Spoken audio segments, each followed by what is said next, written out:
why are we here? Well, we are the lucky folks that are classified as the pastoral care visitors from East Plains United Church. Okay? Why does the church have pastoral care visitors? Well, there are a number of people who are not actively involved in the day-to-day operation of the church, plus all of us who are, okay, who would like to be given the opportunity to learn about the church and for the church to learn about them.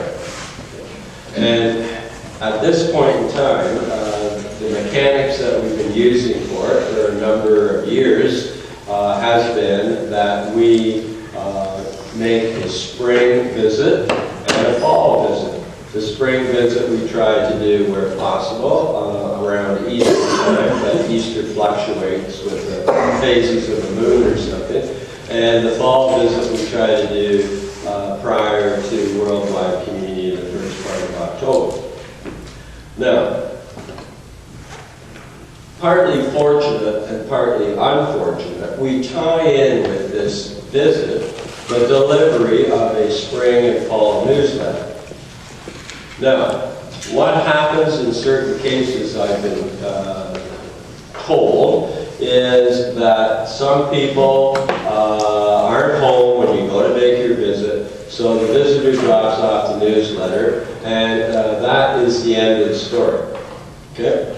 So therefore, the minister may come along at a later point, and in her visitation with the family, they find out, she said, "Oh, how are things at East Plains?" And they said, "Well, we haven't heard anything about East Plains in ages." Okay? And so we check, and yeah, they have a visit, but something broke down in the process. So what we're trying to do today is give you an opportunity to talk about the problems you have, and for us to give you some suggestions on things that we have created that we hope will make it easier for us to not have people falling through the cracks. Okay? And if you look at the quote at the bottom of my agenda, there are people who say they're a United Church but don't attend worship services. We're not stepping on toes if we try to reach out to them in a more confident and expressive way.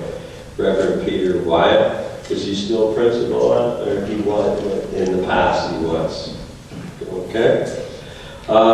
So we have people on your list, and they vary, I bet you, from the most faithful church-going family to the ones that they show up the door, and you can tell when they look through the curtain, "Oh no, not you." Okay? Well, we need to find out the status of everybody. Okay?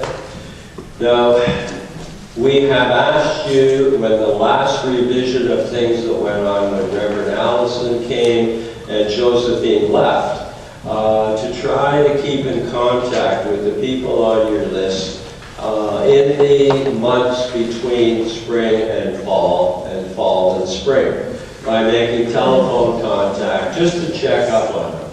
And hopefully most of you were able to do that. And tied in with that, of course, is knowing who your people are. So Gail has provided you with this blue sheet, which she's going to give out to you. Here.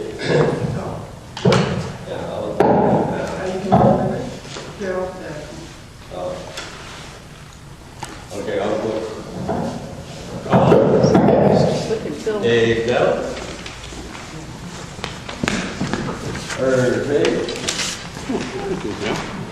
Just looking. I'm getting my after lunch exercise here. Harold Rain. Ron Reed. I got the bottom end of the alphabet. Joanne Richards. Sue Stratton. Terry. I'm not going to let it Pat Ron. Yeah, there's two. And Have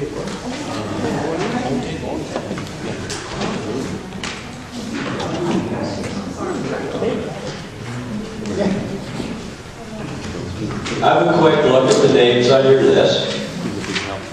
Our short list, thank you.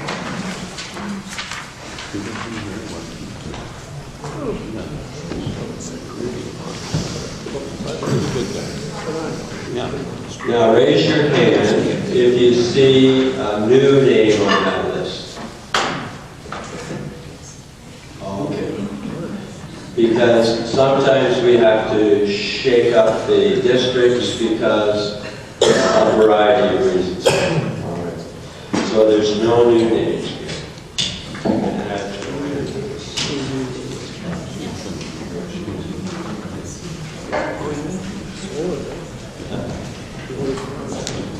Now, before we start into the mundane mechanics of this, if Reverend Allison has enjoyed her lunch and is ready, I'll turn it over to her for the lunch.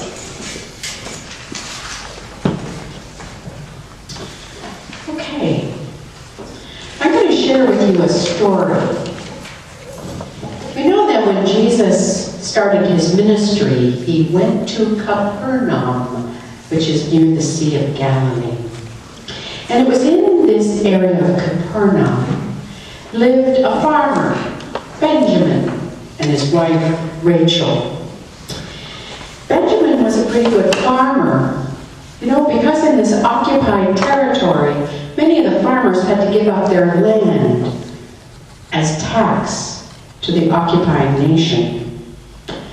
And Benjamin, because he was a pretty good farmer and soldiers need to be fed, most of his grain went to the armies. And it was a good thing because he was able to keep a small piece of land to plant a market garden that served his family and some of the people in the surrounding area. He was married to Rachel. They did not have a son, but they had a daughter, thanks be to God. And he was possessed with a loving disposition and many great friends. Well, when he harvested the grain, he had a very good yield. And he put the grain on an ox cart. He was fortunate enough to have an ox cart with the big wheels pulled by the ox. And he took it to the mill to be ground into flour, and this would make the bread and the meal for the armies. But in this one particular journey, he was going along with his cart, and the earth was particularly soft, and the wheel got stuck deep in the soft earth. And so he had to go and look for a large piece of wood, a stick or something, to try and pry the wheel out of the rut. And as he was doing this, there was a noise that was quite loud and came from far away, and the oxen jerked forward, and he fell under the weight of the wheel of the cart. Well, there weren't many on the road that day, and so he lay under the cart for many, many hours, until there were people walking along the road and found him. So by the time they took the cart off him and carried him home, it was a very grim time. And he and Rachel discovered that day that he was paralyzed in the legs. And there would be no more farming, no more food for the family or the soldiers or the community. But he had great friends. There was John and Jacob and Ira, all farmers in the area who came to their aid. And so they did the planting in the spring, planted the seed. And Benjamin would sit in his pallet and look out the window at his friends planting the seed and tending to the gardens. And his young daughter going out with a jar of water to give water to the men. And remember, the men had their own farms to look after and their own livestock, and so they went at the end of the day. It was long, hard days. And soldiers still needed to be fed, and there was even more demand on them. And Benjamin at first welcomed the help. But after a while, his mood changed, and bitterness crept in. And he began to shout at the man, and lost his temper with his wife and his daughter. And before too long, he had shut himself into his room and shut the windows closed, and didn't even want to see the sunlight anymore. And because of his temper, some of the other members of the community also fell away, didn't want to come around and help the family anymore. These were hard times. It was a difficult harvest that year. The rain did not come and the seeds did not grow, and so there was no harvest. And in that winter, when everyone was suffering and it was very difficult for them, they heard about a rabbi, a healer, who had come to live in Capernaum. And so Jacob and John went to Benjamin and told him the stories of this healer, and perhaps he would like to go and visit him. Maybe there was something he could do for Benjamin. He'd have none of it. He just wanted to spend his time in silence and to be left alone to die in peace. But for Jacob and John and another friend, Ira, this just wasn't what they wanted to hear. And so John went and got his son Levi, and the four of them went to the house. They heard that Jesus was doing some healing in the neighborhood, and they put him on his pallet, and they picked him up, and they carried him the several miles it was to the house of the healer. When they got there, they saw that the streets were lined with people, young and old, lame and blind, some with diseases of the skin. And Ira said, "There's no way we're going to get near that house. There are too many people here." But rather than turn around and go home, Jacob said, "But we could take him to the roof." And so they carried the pallet up to the roof of the house of the healer, and they moved the tiles, and by rope they let down the pallet until Benjamin was lying on the ground in front of Jesus. And Jesus looked at them and said to Benjamin, "Your faith has made you well." Now we all know that story from the Gospel of all three Gospels except for John, the story of the paralytic. So why do you think, I want you to turn to your neighbor and just answer the question to one another. Why was it important for the friends to carry the paralytic to Jesus? Just take a minute.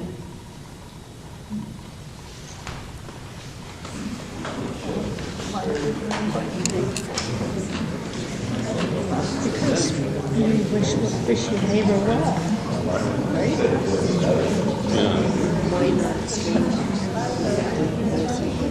Friends. He sort of did it against his wishes. He was screaming.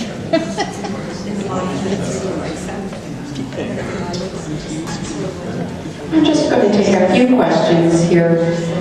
When you think of yourself as a visitor going out to visit those in the congregation, and you think about this story that many of us heard, certainly in church many times, who in the story provided the pastoral care? The friends. The friends. So it's different than a lot of stories. When you come to Jesus, usually Jesus would offer the pastoral care, but in this case, it's the friends. So in the text, it reads that Jesus saw them and said, "Son," or your faith has made you well. At this time in biblical scripture, faith did not mean, as we would presume it to mean, as belief or an agreement with a set of ideas. Whenever we see faith or belief in the Bible, it is almost always better translated as trust, commitment, or loyalty. And trust and commitment and loyalty can be seen by the actions of the four friends. Somehow they got the guy up onto the roof and they removed the roof, and then they brought with them a mat and some rope and gently lowered their friend before Jesus, trusting that Jesus could and would heal their friend. And that is what we're going on to do with trust and commitment and loyalty. We go to visit the members of the congregation not on our own, but with all of us together, and certainly with God with us. Thanks be to God. Amen.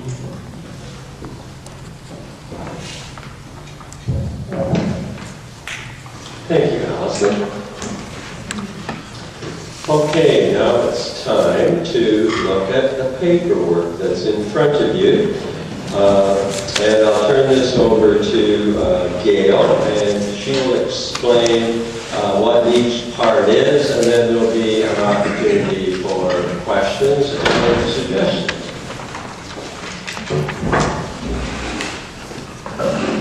Okay. As you know, those little yellow cards you've been filling out in the past, that you've been filling out in the past, just didn't allow much space to really get a good picture on things, and some people were writing so small it was really hard to read it. So we're come with a bigger page for older eyes, and it's more updated to 2014 standards, I guess. So much is obvious with what is written here. But one thing that I can't emphasize enough, and I've heard it a couple times from Reverend Allison and Anita, that we need the legal name, and that is because if they are in hospital and Anita or Reverend Allison go to do some pastoral visiting, the hospital cannot tell them what room Beezer Armstrong is in because they don't have Beezer Armstrong on their list. They have to know the legal name.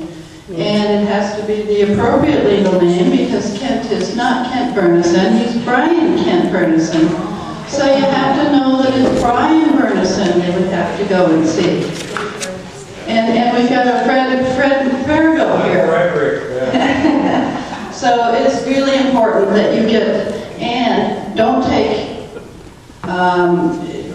plan on taking your yellow cards and just transferring everything here. This is kind of a clean start, and it can open conversation with people that maybe you haven't spoken to in the recent past, but it's one-on-one, so you will get the surnames correct and the legal names. Nicknames are great because that's what the rest of us will use.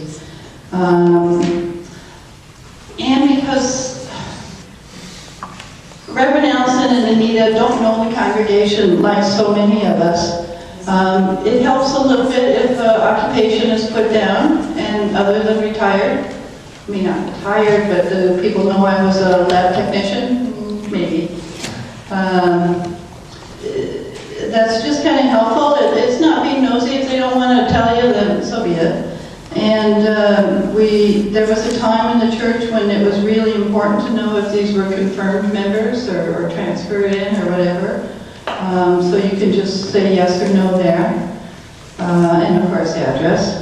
Emergency contact person is also really important if anything were to happen to somebody here, or I'm not sure, Allison and Anita, what's another emergency that might come up that, somebody who hasn't been getting out. I think there was somebody Ron Reed was looking after.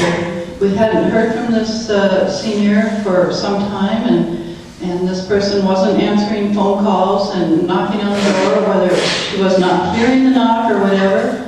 But if we had a contact name of a child or a friend, we could have followed up with that, and they probably would have known. Email is self-evident. Ken's quite happy to email to anybody and everybody who will give them their address. Children, birth date, baptism, address, phone, self-evident. Adult children living with parents, there are some families in that situation. Grandparents, Reverend Allison was saying at the Christmas concert, there are grandchildren that come and they may only come at Christmas, which is wonderful, and it'd be nice to kind of have an idea of the names of these kids and the grandchildren's parents as well. I think you can figure out the additional information, interests, volunteer work. It just kind of gives a bigger picture. Now this last item on the bottom with the checkbox, how do you phrase that? And I don't know whether Anita or Reverend Allison have the words to do that. Gail Burnison doesn't, but it was suggested by Stan, if somehow it could be asked or felt, if they want to maintain their contact with the church, it's not that we're trying to remove names for the fee for presbytery or anything like that, but if we're mailing out the newsletter or delivering the newsletter and it just goes in the recycling, it's silly. You know, why are we doing that? Or sure. A while back, I was given the Nolans to visit, and they had been quite active here, and both of them, Allison, were coming to your teens. And so I went to visit them, and they were quite open with me and said, oh, we've really enjoyed East Plains for the time we've been with it, but we've decided that it's time for us to go back to Burlington Baptist, which was his original church that he grew up in. So, you know, then I could put down there that they're going to end their connection in East Plains, so they're going to Burlington Baptist. So it doesn't always have to be a situation where they say, we don't want anything to do with East Plains. So do the best you can on that one and see. And then on page 2, 3, and 4, you see I've just got the notes at the top, and that's what helps Reverend Allison and Anita.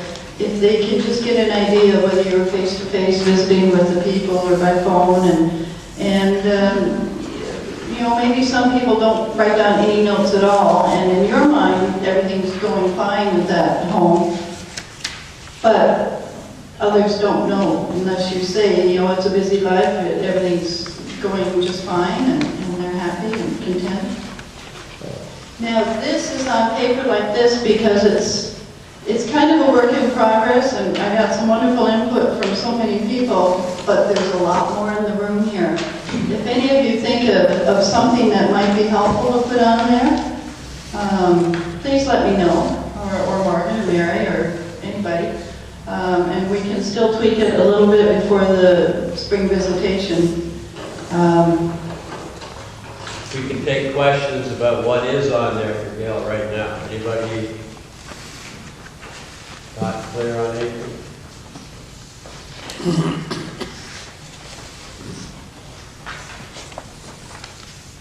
And you can email me or phone. I do answer phones too. I do like email a lot. Then we're on to these cards. And bless Mary Willard for her clever fast track to minister heading, because that says it all. Perhaps all of you have been in a situation where you have 2, 4, 6 names on your list, and you've managed to fit in 3 of those names, but you still have the others remaining. But there's information that arose from those first 3 visits that would really be beneficial to get to Reverend Allison as quickly as possible. This is your means of doing that. This is kind of the blue or gray one. Is the sheet in mind. And that's if there's a special birthday imminent that she can recognize, or hospitalized, well, it's all down there. Illness, hospitalization, moving. it came to our attention that Peggy Vaughn moved and she kind of slipped through the cracks, and she was gone to Vancouver before Reverend Ellison found out. So and the privacy is very important, and the beauty of this is you can fold it with just the name showing and staple it, tape it, or just fold it and stick it under her door or wherever, or hand it to her. And because that was such a good idea, Mary was it Mary or Morgan found that idea of going to another church. We've expanded it with the yellow one. And this will have available in the pews, so anybody coming in besides the visitor or visitee, a visitor of any kind, can fill that in. You know, new name tag. And we're going to get one for Pete.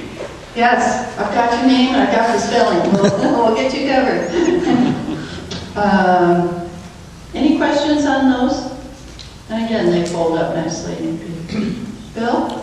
This may be like a no-brainer, but for whatever reason, sometimes it's difficult to meet people at the door, wherever they might be. And so telephone contact is still a good idea, as long as it's reasonable. You can have a conversation over that. I mean, it sounds reasonable, but you can pursue that approach. Yes, I think that's a great idea, because some elderly, well, for some reason, they may not want to invite you in to sit in the living room, and they can't stand for long, so you kind of take your clue from them where they are. Yeah. There's some elderly that really want you to come in and sit down. I've been in that situation too. But certainly a phone call would be good, and this is what Morgan was getting at too, is in between the newsletter delivery, it's good to make a phone call and reconnect. Thank you. I'll talk on that. Any more questions for these three pieces of paper? The beige one really doesn't have anything to do with us per se. This is just going to be put on cardstock and put in the pew for people to fill in. The gray, I call it gray, that's the one that you will get a supply of these. And these are to be filled out after, I would say after you do your visit, and only where you find situations where you feel that Reverend Allison should know about this and have an opportunity to get involved ASAP. And as Gail said, drop it into her office. If it's close to Sunday, you can put it on the collection plate, and Bob Terry will see that she gets it. Get it to her as quick as possible. You will have a supply of these to keep with you throughout the year, so that if you make telephone contact with a visitor, or you hear from men's coffee in the morning that such and such has happened to this man or lady, and that person is one of your visitees, then fill this out and drop it in Allison's office. Okay. You wouldn't believe how difficult it is for the minister to have someone come up and point out to her afterwards, you didn't do such and such. And her immediate, hopefully not response, but her immediate feeling is, how the heck was I supposed to do that? I didn't even know about the situation. Okay? So we need to be her support team as much as possible. Okay. Morning. Yes. On that same vein, many years ago, we encouraged the office administrator to include a phone call to the visitor if in fact they were a party to information that the visitor would want to know about. So it's a two-way thing. And the instance that brought it to my mind was I came back from a summer vacation to find a lady who I was visiting actively at the time had passed away some 6 weeks before I even left on my holidays. And it was a shock for me to try to make a contact with that person to find they passed away. So I would think, while obeying all the privacy issues and so on, I think the visitors should be contacted by the office as soon as possible. Okay, I'll ask Gail, who deals a lot with Allison in the office.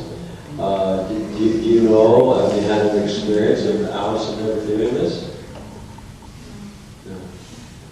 Okay, I'm going to ask Reverend Allison to talk briefly about the item that's the second item under this paragraph, respecting confidentiality. Sorry. I get the tricky job of confidentiality. Thank you, Reverend Allison. So many conversations have taken place during our pastoral care meetings about confidentiality and what information we are to share and who we're to share it with. So I began by going to the Bible, of course. So what does the Bible tell us about confidentiality? James is one of my favorite parts of the Bible, and so our brother James tells us this. We are to disclose our problems to one another. Is any one of you in trouble? We should pray. Is any one of you sick? You should call the elders of the church to pray over him and anoint him with oil in the name of the Lord. And the prayer offered in faith will make the sick person well, and the Lord will raise him up. If he has sinned, he will be forgiven. Therefore, confess your sins to each other and pray for one another so that you may be healed. The prayer of a righteous man is powerful and effective. Sounds simple, right? Confess our sins and tell our stories to one another. But when is it right to discuss another person's problem with a third party? What about our leadership teams? When is it right to tell a minister or a member of pastoral care? Or what about a friend who says, I've got something to share, but you have to promise not to tell anyone? Or after they've told you the story, they might say, well, by the way, that was in confidence. Imagine you're visiting a member, and we'll call him Fred, who recently lost his job and reveals during your visit that he is angry at his company and that he might feel abandoned by his God. Already his lack of income threatens the security and stability of his family, which includes a wife and 2 children. He's behind on his mortgage payments, his children have outgrown their last year's winter clothing and need more, and there's barely enough money now for groceries. So what do? You probably might recommend that he contact Reverend Allison, because she has access to our benevolent fund, which might be able to help him bridge that gap. But what does he say? He adamantly refuses. He insists that he's always taken care of his family, and that won't stop now. And he says, I've never accepted charity from anyone, and no one is responsible for my family but me. And he insists that you tell no one. What do you do? What do you do? Well, if I was in that situation and he said that, I would respect his wishes. But what I would do is I would say, if you change your mind, then here's my number. You can give me a call, and then we'll make contact with Reverend Allison. But if that's what he wants at that time, I don't think you can. So you keep it positive with his confidence then? Yes. What else might you do? You might pray for him in your own personal prayers, in your own way. What else might you do for him? I assume he might have a wife He does? who might have a second opinion about the different organizations that can help you out. Kind Yes. of on with the food bank and the thrift stores. Yeah, he might offer some information about some of our local services. But he may not want his wife to be involved in that conversation also, right? So we'll need to respect whether he wants his wife to be a part of that conversation or not. What else might you do? Anita, the possibility exists that if it was me speaking to him, I could purchase some script cards and hand them to him and tell him that I'm the only one that knows how to do this. And that money would come from the benevolent fund, or Yes. my personal. Yeah, you might want to give to him personally. There's a whole host of things that you might do based on your own situation. But the key element here is that you must keep his confidence. And so what does that mean though, right? Because we all seem to think that it's okay to tell our spouse or our best friend, right? Because we have that confidentiality in our circle about our spouse. But in this case, in this group, in this ministry of visiting, it is not okay to tell your spouse or your best friend or the person you have coffee with or the person that doesn't come to this church. It's a confidence that must be kept, which is tricky. So we invite you to be in prayer over those situations. We also invite you not to assume, and that was a pretty overt case, right? But you may have smaller conversations about other stories, so we can't assume that someone's spouse or partner or the child they live with knows of their situation. And so we encourage you to keep that information confident with other family members of the person that's shared their story with you. But what we might ask also is that they may want the community to pray for them.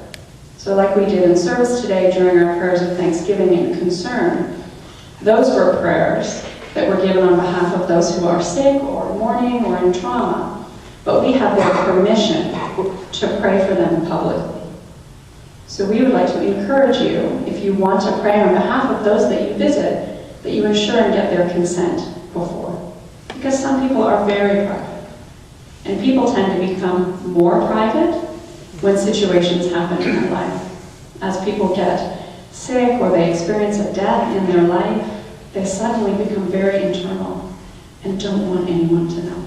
And so we want to respect that and not share that information without their permission. And the other thing we'd like you to think about is that many of you, and as I look around your faces, sit on very many community groups and committees here at the church, and so maybe in conversation with things. And so sometimes you may be at coffee, and someone might say to you, "Oh, how's Beezer doing?" But you know that Beezer said he didn't want anyone to know about that. So you find yourself in a sticky situation sometimes, right, on how to respond. So we would encourage you to find your own language about how you might respond to that. And I get that question a lot, because I do a lot of visiting and people say, "Oh, how's so-and-so and how's so-and-so?" And more often than not, I will say something very simply like, "I've had a lot of very nice visits." Just a very gentle way of saying to people that I'm not at liberty to have that conversation, or I'm not able to give that information. In this case, Beezer has given our permission to pray on his behalf and speak about him. And so that is okay, that we know that he's in hospital and we pray for him. But sometimes those situations are a bit different. So, questions on confidentiality, on trust, on how we share information? Anita, just a comment. Just crossed my mind that perhaps the document that's in the pew might be better labeled fast track to pastoral care team. Because quite possible that a new person feeling us out doesn't want at this point to speak to the ministry. But we really appreciate a call from someone on a pastoral care team. In which case, once they send that document in, that leaves it pretty open as to who we have contact with. Yeah, maybe we should think and pray on what that language might be, if that's something the pastoral care Be and/or, could look at. could be slash and/or. And/or, it's a very good option. There was another hand, another question I thought. Maybe it was facetious, but what if you talk to somebody else and the person that you're talking about has shared information with them as well. And you say, well, they know it, who else knows it? Because, a secret is told to one person at a time. It's tricky, right? There's a lot of language about gossiping in the Bible, right? And thou shalt not participate in gossip. So it becomes difficult when someone shares information. I think it might have been Morgan who said it, or maybe it was Robert in a conversation, and I overheard you. Someone asked you about a visit that you had had, and I think you knew that they were a friend of that person, and I think it was you, Robert, and you encouraged them to call that person themselves if they were looking for information. If you are a friend of Mary, and you've heard maybe that something was wrong with her, then you would encourage that person to reach out on their own accord to meet with their friend. But it's tricky. Those situations are difficult. But it's good to think about the language you might use before you get into that situation, about the people that you're visiting. Yeah. I didn't understand, Morgan, when you said you hear something at the men's coffee hour and then about someone, and then you go to that person's visitor to have that person get in touch with the minister? I think what he meant, if I could interpret, I think you would have heard information about someone who yourself had visited and then had information to pass on. Wouldn't you go straight to the minister rather than go to someone else so that person can then go to the minister? I mean, do you know what I'm trying to say? No. And I'm not saying it very clearly. I think I understand, and what I would say is that I'm at men's coffee, and I heard something about so-and-so, and Bill's ears pick up, and he says, oh, that's a person on my visitation list. Okay? Mm-hmm. So if I say, then depending on what information I pass on to Bill, that would determine what he does with it. I heard that the Panabakers, that we're using you as the example. Yeah. I heard that hi Bill, I heard that the Panabakers have decided to move back to wherever that place was, Hanover. Okay. And Bill says, oh, I didn't know that. I better give him a call and find out what the details are. The fact that you're moving, okay?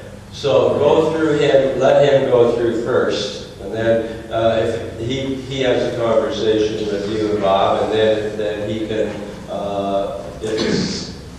if he feels that Reverend Allison should know that, he can fill out a fast track to the minister card and give that information.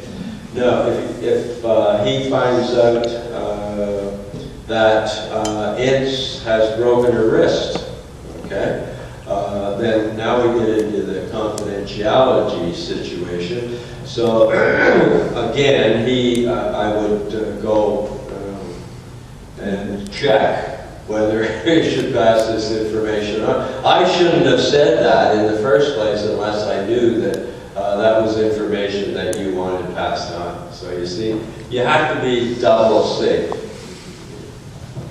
Oh, okay. I personally would go straight to the minister myself, because why would you involve another person? Okay, Allison, do you want to know all these things right away? Well, because she's going to make the decision whether or not to act on it, right? But It's what the problem is. well, it depends what the problem is. Exactly. If I broke my wrist and I'm walking around with a cast on, I mean, gee. I think too, there's some discernment in it as well. I mean, Yeah. you are in a committed and trusting relationship with one another as visitors to the community. And so that trust exists between you, and you were talking, and in that case, Bill was talking to the chair of the Pastoral Care Committee. And so there's some discernment around who's being involved in the information. And I mean, I always use a triage system too, so depending on how serious the issue is, if it's something, very serious, then yeah, you go straight to me, or in this case, Anita at this time. But if it's the example of moving or something like that, or you're going to be away.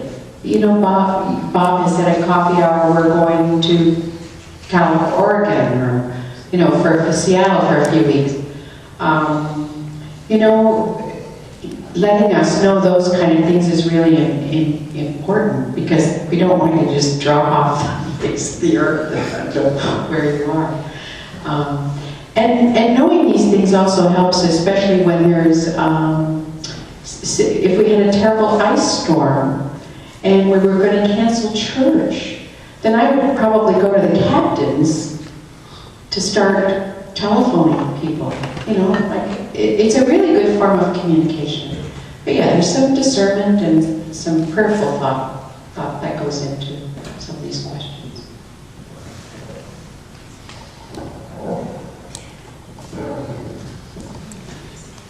Back to the new family, the last two sections under that paragraph. Visitors do not visit their family members. Compliments need to be visited. When we had our planning meeting, Anita and Allison almost fell off their chairs, okay? And they said, who visits Debbie Overmark? And we said, well, her dad, Ron Reed. What? That's not a visit. It's dinner with Dad. That's dinner with Dad. Right. Okay. And that situation where, and we must admit that it's been for a matter of convenience, okay, that we have Bill Lorimer visiting his wife. Well, Bill sees enough of his wife. So the situation is going to have to be worked out over as quickly as the situation, time frame as we can figure out how we can shuffle these people around so that they actually get somebody that is not a family member. So, Gordon, sorry, to that point, if you have a family member on your list, could you come clean, please, so we can shuffle them around? Because you all have different last names. I don't know how. We found some of you.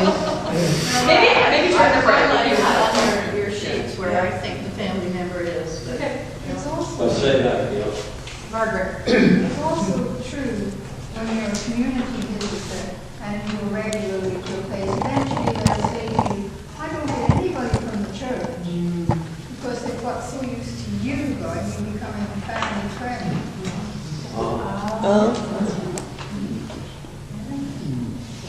then you could use one of these. On your blue sheets, I did highlight it. It's very faint, but it's kind of to nudge. And we were thinking, Gail, I am thinking that if you have somebody in mind that you would like to hand your child over to, let me know. And we can maybe shuffle amongst you where you're visiting two children and somebody else has two children and you can just swap them out. And something like that would be very easy and friendly. If any of you feel like you would be very happy to have more names on your list, Morgan has asked if you see any new names. Well, they're not there because I've always been of the mind that I've called and made sure it was okay. Lloyd. Lloyd's picked up a few others. I'm just wondering, why haven't I got the other two couples that have come in?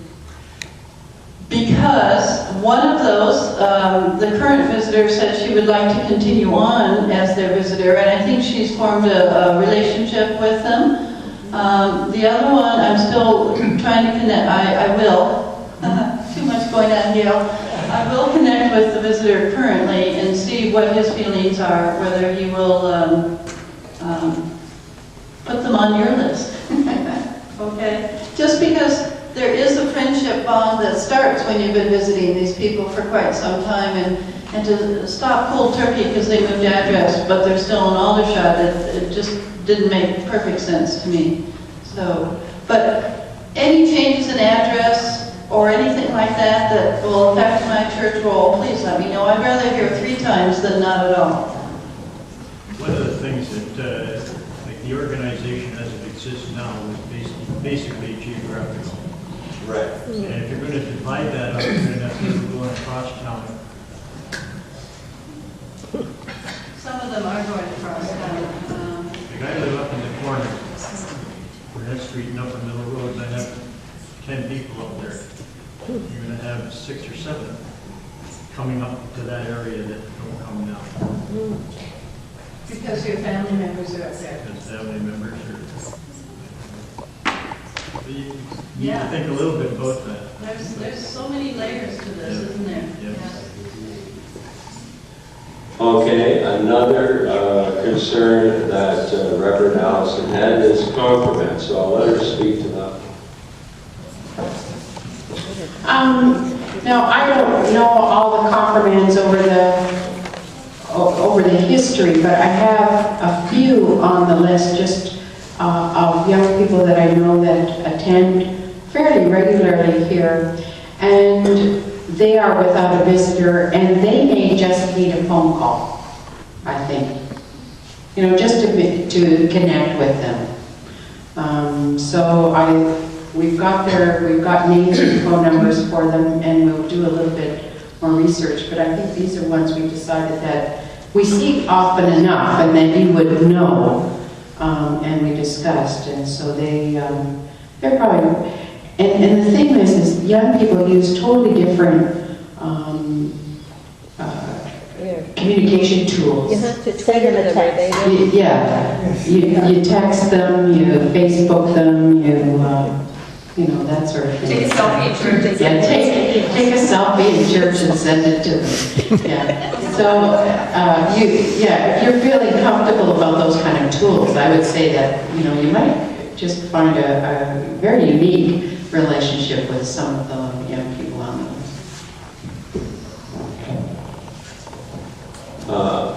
I'm not quite sure. Confirmands are somebody that has recently been confirmed in the church, such as your granddaughter, Sean, right? We got Jesse Barretto. Oh, yeah, okay.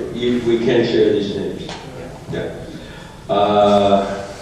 Lara. Jesse Barretto, Sean Hall, Michael Obermeyer, Lara Obermeyer, and the children Angus and... That's different. We were just saying maybe we need to find So Laura, Michael Obermeyer, Sean Hall, and Jesse Barretto. So if we're going, are we, as a pastoral care, are we going to ask somebody to pick one of these people? Okay. And the Obermeyers are 2 separate. Right. Morgan, excuse me for interrupting. This begs the question, how far back do we go? Yeah. We've got people who were confirmed 5 years ago that maybe haven't heard from the church since. Just a thought.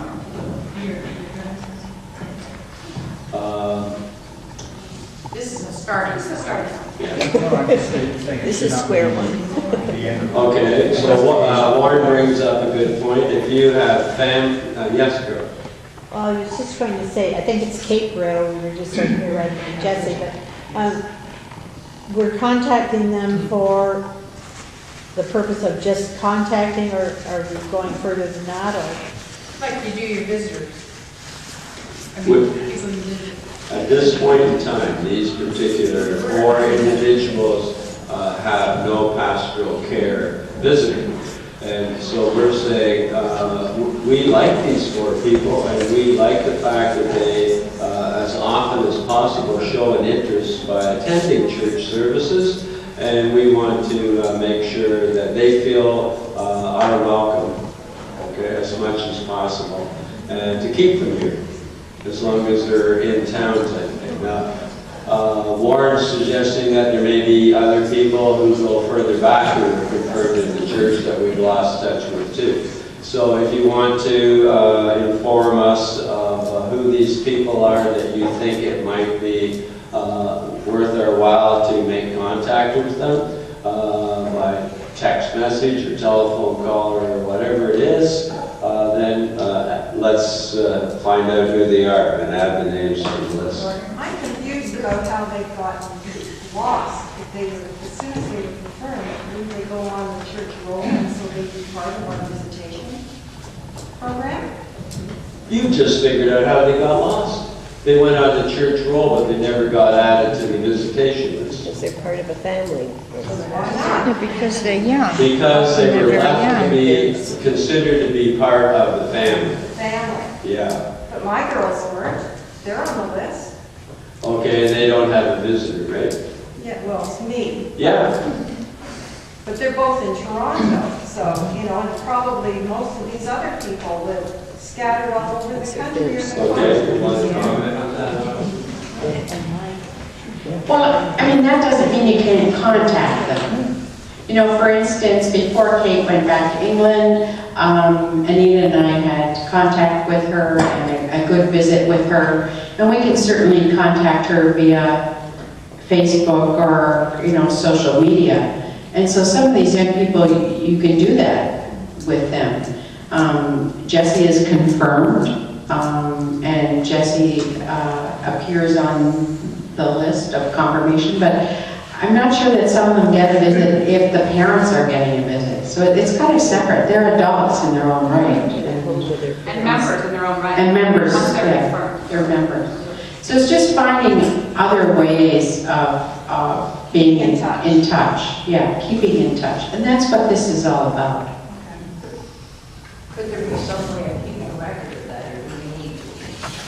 If I were keeping in touch with Kate, would we record something that she has? We have to put those people. And does the form need to be different than this? I don't think so.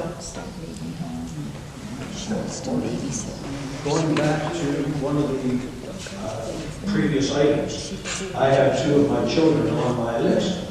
I feel that I'm more qualified to know their needs and anything than anybody wants to visit them, and they are often busy, and the visitor would have a terrible time trying to get them. Is there any reason why they are going to be taken from my list and given to someone else? And the same thing with Kim Porter. That's Miriam's daughter, and there is never anybody at home, no matter when I go, what day of the week it is. And so I had a standing thing with Miriam that, Miriam, I can drop off the newsletter so they're informed, but it's up to you if there is a problem to make the church aware. And it's a standing item. Well, my answer to that, going back to what Allison had said earlier, that's a mother-daughter situation, but Anita one. Since I am a mother-daughter, I would love to respond. We don't want you to stop having relationships with your children about the church, and we want you to be the one who gives them the information and shares the news. But what we want to allow for is space for them. If there were something in their life, and believe it or not, we young people don't tell our parents everything. And we do have our own struggles. And so there may be, or there may not be, something that they may want to share. But we would love to have the opportunity for them to have a place that is safe and confidential. And it may be the minister they want to speak with, or it may be a friend of a friend, or it may be someone that doesn't know you at all, that would just love to have a space, or someone else to talk to pray with, to be in a relationship. And then also, and I think, Kate was the one when we had coffee with her actually, who longed for information from the church that wasn't coming from her parents. Because although her parents had a set of information, she didn't really have the whole of the picture. And she longed for different stories. She longed to be in different relationships and to really want other people, I think, and she had said, I do a lot of kind of prayer texting, and her and I spoke about that. And she said, oh, send me prayer texts, that would be so awesome. Which may not come from her mom. So it's not in a bid for you to not visit your own children. We want you to do that and share the wonderful stories and the experiences at church. And they may decide they don't want that visit, right? That may happen as well. That your children may say, actually, no, I'm good. Dad can just give me my newsletter and we can talk about that, right? That may happen. And we're okay with that. But we want them to be able to have that opportunity if they too long to be in conversation. And even if they are in Toronto, they may have memories of this place. They may want to be in community with this place. They may want to be able to worship remotely or hear about our Saturday event on the 29th, which they may be able to come out for. Those are just my thoughts. This might not be the right time to talk about this, but what do we do about a young couple that show up in church and Warren gets into a nice conversation with them and finds out about them and they may have moved across the road? What do we do about a case like that? Do we become proactive, or do we wait for them to show a greater interest in the church? There's an opportunity there for us to maybe find more about them and let them have an opportunity to ask questions about us. That sort of seems to be wide open. Okay, that's very well put, Bill. I'll ask Warren first to respond to that, to give us a personal experience he's had, then I'll turn it over to Allison. Well, one of my personal experiences was years ago when I wasn't in the choir. It might have been a summer service, and I was sitting near the back of the church on the Plains Road side next to a very nicely dressed senior executive, obviously, so I turned to him and said, my name is Warren McCrae. I don't think I recognize you as a member of the community. I'd like you to feel welcome to East Plains and so on. And he turned to me and he said, well, I'm the president of Westinghouse Canada. My name is Bill Maher. And of course, he was my boss's boss. It took me several weeks to get over that, but I tried to persevere. So yeah, I have an enviable position of being in the choir loft, and I just turned to Tom Brown this morning and said, I think I'll invest in some opera glasses because I can't see as far over there as I used to. But anyway, it's nice to welcome somebody, and yes, they are quite often from across the road or just down the street. But I think in future I'll be carrying some of these in my pocket because I don't always catch the pronunciation of the person's name, where they're from, because I ask them a lot of questions. Because my dad told me years ago, you want to make sure you listen more than you talk. So I ask questions, I try to find out, are they new in the community? What do they do for a living? What family do they have? Are they nearby? Without making them think that if they put their name on a piece of paper, the minister's going to be bugging them every week until they get a visit. It's a lot of diplomacy involved here, but I think something like this will help me because I can get the verified information and pass it on to Allison. Don't you always tell them we're looking for a treasurer? Yeah. I try to avoid those conversations, but I do ask them if maybe they're bookkeepers. I ask the ladies if they're bookkeepers.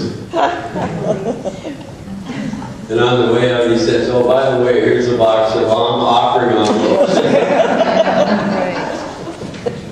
No, I agree, Warren. Warren's been very diligent at when there are new people, he notices them and goes up to them and strikes up a conversation with them. And that information is really important to have. I know that when I had kind of first drifted away from church, I wasn't going to church, and it was my dad that called the minister in our local neighborhood, told him where I lived. And he came by. And it was the personal invitation. It wasn't that I was adverse to going, I just gotten out of the habit. You're working, you've got children. And so the invitation was to come to the local United Church. And so, a couple of Sundays later, I packed the kids up and off we went. And that church was Linden Park in Hamilton, and we had a long, long relationship with Linden Park. And I was ordained out of Linden Park. So that was a really good visit that led to a lot of really good things. So it was a personal invitation. Morgan? I just had one comment about the confirmands. In recent years, all of those confirmands have had a mentor, and I still keep track of the girl that I mentored, and I think that that's one way we can keep our communication with the church. My confirmand has just moved to Canmore, Alberta, so it'll be a little harder, but I can text her. Do we have the mentors for these four people here? I was Michael Obermeyer's mentor. Either of the Loretto girls? I'm Kate's. Okay. But Morgan, on that subject, I'd like to see the Fellowship Pastoral Church take on a project of identifying confirmations back. Send just a form letter that says, we'd like to keep in touch with you. How would you like us to do this? And then just stick off the box and send it back to us, because my grandson's in Toronto. Sure, he's in touch with me a lot, but he would be over the moon to get a letter from the church saying, we remember you. And, All right, get those addresses to me. Gail, I've always got one. we have the person's name only in the confirmation book, right? When they were confirmed, we can get. Yeah, but they're so mobile that those Yeah, I know. addresses won't be. Usually the family's still of that person. Right. Didn't get their email. And there was a time, Lloyd knows, there was a time, when was it? Back in the, Ron Reed, you know this too. Back in the 70s, and early 80s, I'm not sure what happened, but the historic roll book didn't record any of the confirmants in the historic roll, and Morgan's son wasn't confirmed, according to what I knew, and I wasn't here then. So with big, heavy research, Ron Reed's photographs of the confirmant classes, Debbie was in it, Debbie Obermeyer's steel trap memory along with Pat's. I've gotten a lot of names here in the year that they were confirmed. The fact that I found this, I don't know what's out there, who else is missing. Does anyone know, was Rod Saunders a confirmed member of this church? Because according to the historic roll, he was not. I'm sure he would have been, I'm sure he would have been too. And that's what I'm thinking, when I don't see the name, I'm saying, that doesn't sound quite right. But then I called one family, and they had 3 sons, and they said 2 of them were confirmed, 1 not. And you probably would have thought all 3 of them had been through it, so it's... Okay, Warren, thank you for giving us another job. Picking up on what Reverend Allison said, when I was first married and we moved to central Burlington, at that point in time, friends, we were not attending church with our son, and we had a friend who was at Wellington Square, told us that the Cubs were at Wellington Square.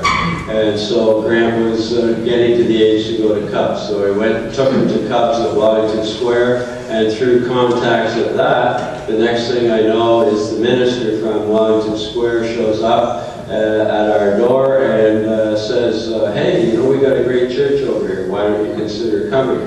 And within 2 years, I was chair of the finance committee.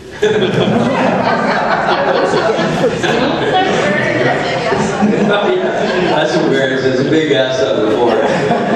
Okay, it's time to stretch. Have a bathroom break if you need it. There's more cookies over there, and I don't know if there's still the red lights on the coffee pot. So we'll give you 5 to 10